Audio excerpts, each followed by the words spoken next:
90 days 90 concept day 49। Law हमसे ये expect करता है कि कोई भी बिजनेस ट्रांजैक्शन या फिर कोई भी कॉन्ट्रैक्ट करने से पहले हमने उस कंपनी के पब्लिक डॉक्यूमेंट्स यानी कि एमओए एओए ज़रूर पढ़ा हो। तो बट उस केस में क्या होगा जब कंपनी इंटरनली प्रोसीजर फॉलो नहीं कर रही है प्रॉपरली, तो उस केस में क्या आउटसाइडर को लायबल ठहराया जाएगा, जैसे कि डॉक्ट्राइन ऑफ कंस्ट्रक्टिव नोटिस में होता है। तो आइए समझते हैं। So, if the company's internal approvals are not followed properly, in this case, the doctrine of indoor management saves the day. आइए समझते हैं कि डॉक्ट्राइन ऑफ इंडोर मैनेजमेंट होता क्या है।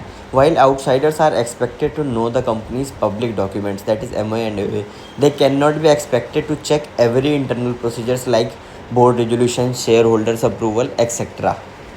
So, when you deal with a company, the law protects you if you act in good faith, assuming the company has followed its internal rules properly. तो doctrine of indoor management की वजह से अगर कोई outsider business की मतलब business transaction या फिर कॉन्ट्रैक्ट करता है किसी कंपनी के साथ, और उस कंपनी ने उस कॉन्ट्रैक्ट या ट्रांजेक्शन से रिलेटेड जो रिक्वायर्ड अप्रूवल्स हैं वो नहीं लिए, और बाद में उन्हीं कॉन्ट्रैक्ट को वो वॉइड मानने के लिए बोलता है, तो इस केस में आउटसाइडर नहीं कंपनी लायबल होगी और कंपनी को कॉन्ट्रैक्ट पूरा करना होगा, या फिर कंपनी उस कॉन्ट्रैक्ट के लिए लायबल होगी, जो भी रिप्रिकॉशंस होंगे।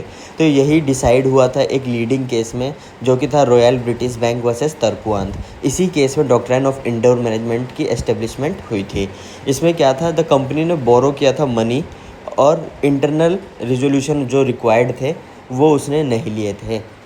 तो इस केस में कोर्ट ने हेल्ड किया the lender was protected because they had no reason to suspect internal irregularities. Thank you so much.